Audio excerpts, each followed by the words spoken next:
I guess I'll have this one called, let's just title it, Where Do You See the World Today and Where Do You See the World in the Future?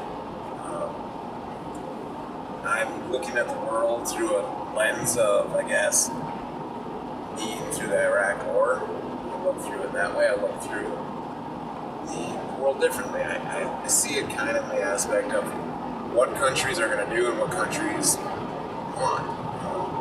The days of conquest and land grabbing, it's pretty small. This isn't like World War II back in that day where you still had that colonialist aspect of things. What do I think could happen? I think you have several things that are going on. You have the Middle East, which is a hotbed with Iran, and the Iraq and Afghani war is just continuing. We should have never pulled out of Iraq. That was a big mistake, and we let it implode. The last administration totally screwed us on that. A lot of people could have told you that from the first beginning. Don't pull out. We still have to maintain a force there. It sucks, but once we committed to it, we should have stayed. It is what it is. So I think in the Middle East, we're seeing Iran growing. The last administration dealt with other countries and basically said two things. One, we're going to weaken the United States military and we're going to weaken our policy with our friends. And we're going to allow or give these opposing forces to the U.S. strength and level the playing field. And it was an anti-colonialist concept. It was an anti-capitalist concept. And that previous administration really just shifted us into this bad position we're at. You have Iran probably close to producing a nuclear weapon. Pretty close to probably having the ability to launch or do it. North Korea has it. Where do you think they get it from? Well, China, Russia, and all these people sell it. So you have countries in that aspect that are willing to sell military equipment and this. And on one hand, on the white, black and white world, they'll tell you, no, we're not selling this. We respect the arms embargo or the UN, whatever, sanctions. On the other hand, cool, profit. I mean, during the Iraq War, they found a bunch of things that were sanctioned, UN sanctioned. But guess who sold it to them? Germany, France. They all sold them all these things under the table. Why? Because they wanted oil, you know? So, yeah, not everybody's going to be an honest player in this world. The Middle East is terrible. You could see, I think we have the potential of seeing Iran either growing to a point where once they have it, they could take Iraq, they could take a lot of areas and just move in and become a strong, centralized Middle East power. And who's gonna stop them? Are we gonna go fight Iran? We don't know. I think it's one of those concepts where you start thinking, yeah, if they launch, and then so be it. But Israel's not gonna let them do it. Israel's gonna be a first strike. You commit to having it, well, they're going to knock you out. Israel's not a dumb nation. And they have very small, when one nation is threatening to wipe you off the map, yeah, I think you have every right to go in and wipe and destroy that in other nations, big weapons of mass destruction. How do I feel about the possibility of going to war with it? I don't know. I don't know if we would go to war unless they invaded Iraq and started attacking U.S. soldiers. That would be kind of like the tip of the spear if that would happen. I don't know if they're that stupid, but they were caught funding a lot of terrorist organizations during the Iraq War, and they were sending people over, troops, supplies, bomb-making equipment, all sorts of stuff. So, do I see it being a potential problem today and tomorrow? Maybe not so much, but who knows, With them gaining more access and getting more equipment, more power, there'll be a sizable force to deal with. Are they a well-trained military? In comparison to like a Western country like ours, probably not. Most countries aren't. Most countries on that side don't train under the same concepts we do. And that's for a much later video on a different aspect on training. One cool concept I think I see a lot too is this, is you're going to see North Korea, China, and Russia maybe combining as one. You know, have the old Warsaw Pact thing going. During the Korean War, Russians were fighting and Chinese were fighting the North Koreans. And in Vietnam War, the same thing happened. You had Russian pilots flying against American pilots. So what we're going to see is maybe it's a proxy war for them. China's a little bit different than they were 50, 60 years ago, but at the same time, we owe them a great debt. And at what point do we have to repay it? At what point is China going to want to reclaim that debt? You know, and the only thing that we have in Mali is land, so I can't foresee people really wanting to give up land. So who knows? Maybe they want to take it by force. And they got manpower. I don't know what their troop transport capabilities are. Maybe someone can fill me in on that. Logistics of moving a military across an ocean is huge. So, I mean, we're one of the few countries that can. I mean, we have these massive ships. I don't remember what they're called, but they're huge. They're these massive military mover ships, and they can move hundreds of pieces of equipment all at once. We airlift stuff too all the time. We're good at it. Our country's good at war. Why? Well, we've been at war, and we're the kind of country that has to go to war. Do I think we need to be the world's police? No, but at the same time, we can't pull everybody back and be in isolation. I don't agree with Ron Paul saying that we need to pull all our forces back and be this small little independent country that doesn't deal with anything else, and we just do free trade with people. Well, that's great.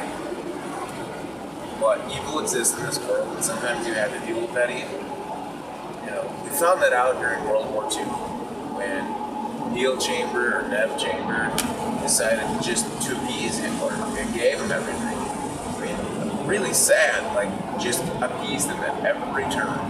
Gave, and everybody was happy. No war, no fighting, no God, great. You let somebody gain so much strength, so much power, that now they become a problem, and now you're fighting a much bigger war. And that's what happened. Do I believe that we need to be involved in every single thing? No.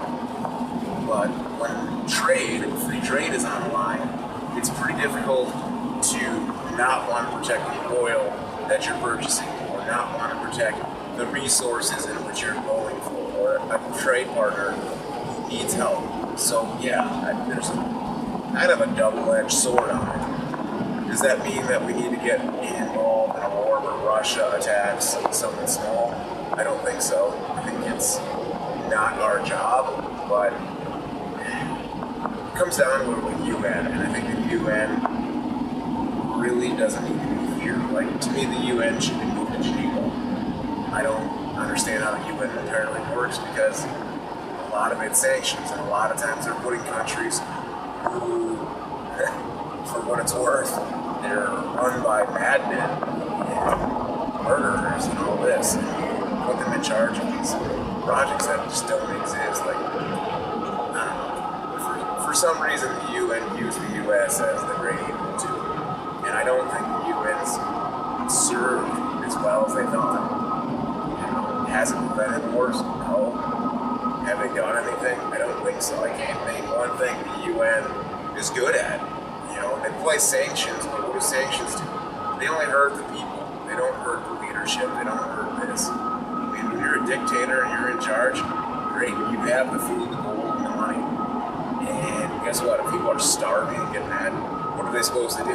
You've already controlled them. The North Koreans, as a civilian population, they're so warped after generations and generations and generations of basically having nothing, that there's nothing for them to understand. They don't have a concept of what it's like to be free. They don't have a concept of American culture.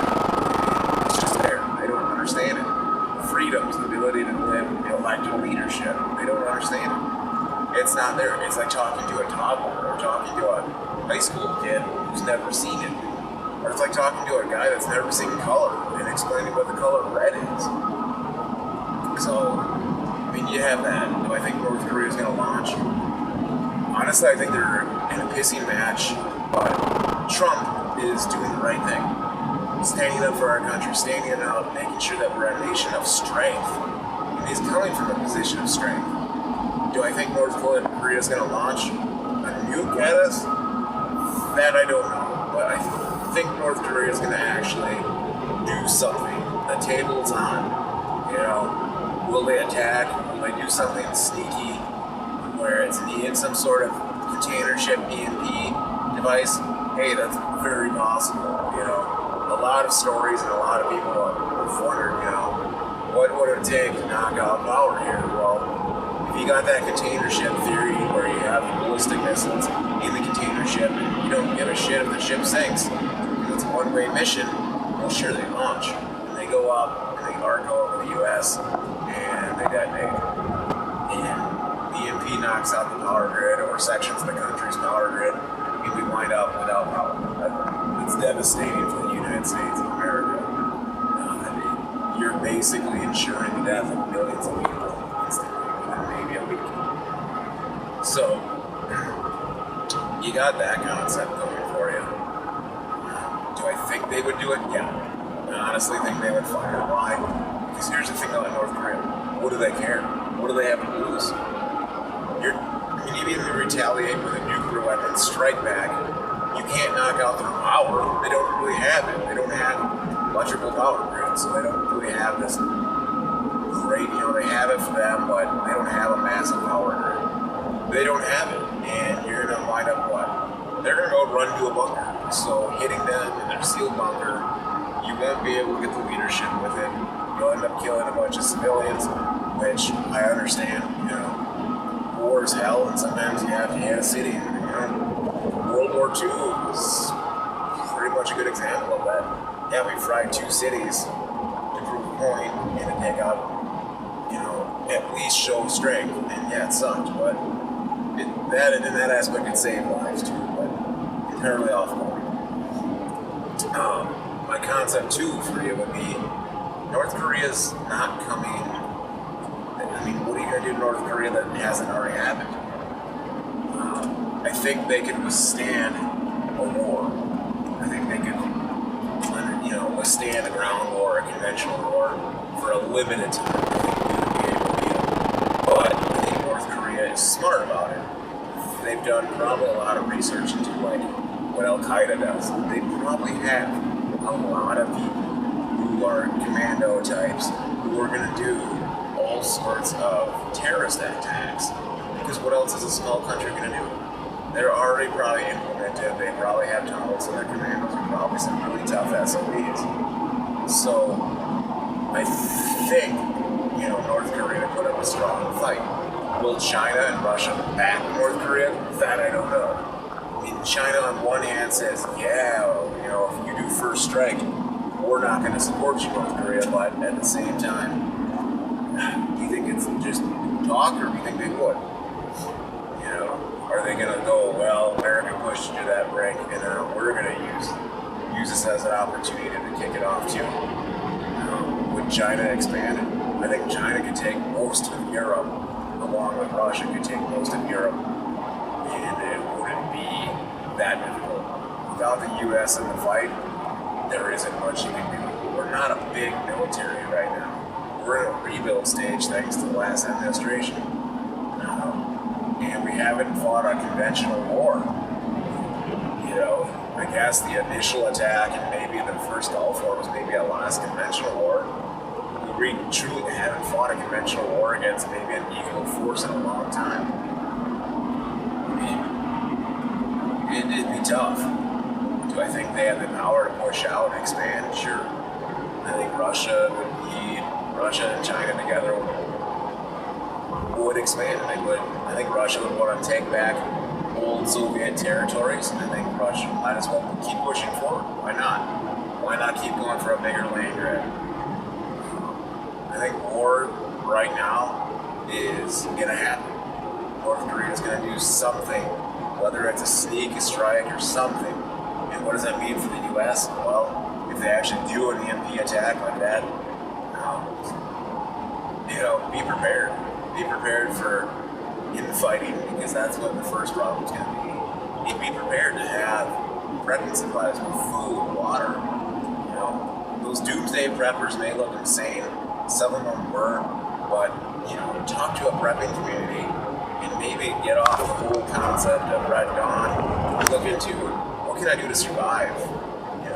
I may have the guns, but I really need the food now. I really need the water. I really need the skill set for that side of things. And Raven Tactical is going to offer, training on that concept too.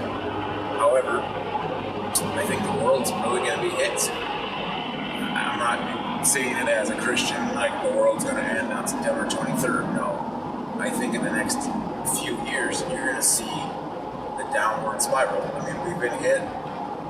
The country's morally corrupt, and I think we've actually begun the dissension, and it's happening. It's gone. I don't think there's a turnaround point. I mean, there's always, and I guess forgive me for this, but I think, yes, there's always a turnaround point. The nation could fall on its knees, and you could, turn back.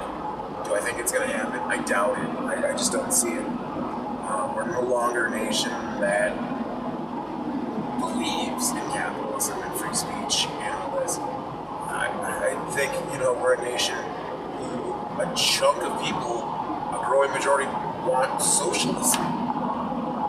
And I look at it going, how? How did a country who fought all these wars, fought all this, fought for freedom for this and freedom for another country, want socialism? And to look at it and go, socialism is failing in every single European country. Every single damn country is failing right now. There is nothing for them.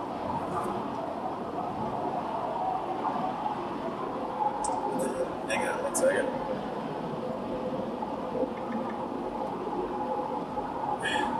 And so, where are we going to go from here? Where?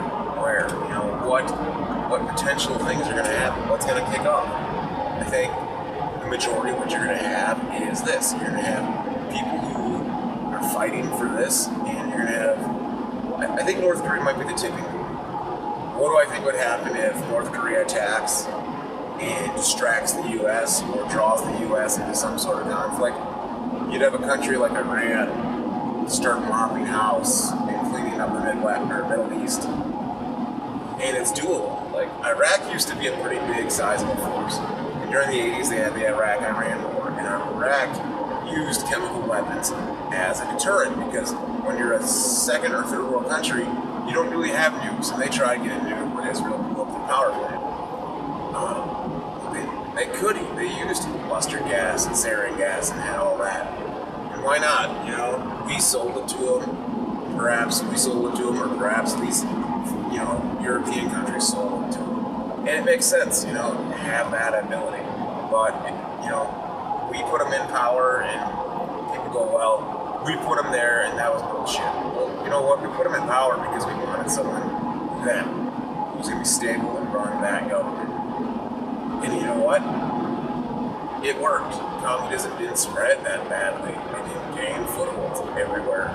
And sure, the world's not black and white. We had to play with a little bit of a gray area. And I look at it too, like, what will we do? What are we going to do with everything that we have if something attacks? And I think North Korea is going to really start a fight. I think, as much as I think people want to push it off and say it's just saber rattling, I think in my heart and in my mind, there's going to be something that just totally kicks this off, and it's going to put our country into a global war, like a global fight where we actually have conflict on a major scale. And I don't know if our military is ready for something like that yet. We're rebuilding, so hopefully we can. I think everybody at home, should be getting ready, because you need more than just 3 days worth of supplies. You really need it. And you need more than a gun. You need more than a knife. You need training.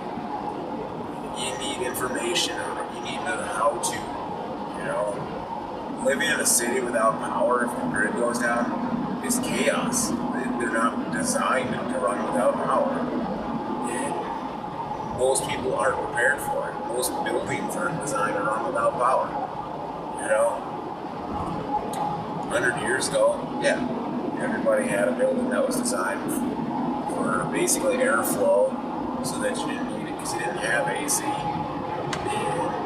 it was better for heating and all this, and more people use wood heat, all that. I think big cities are going to be, unfortunately, the big cities are going to have a mass evacuation. And whether they evacuate in all directions and start hoarding or taking supplies or becoming a problem, then yeah, I think it's a terrible thing.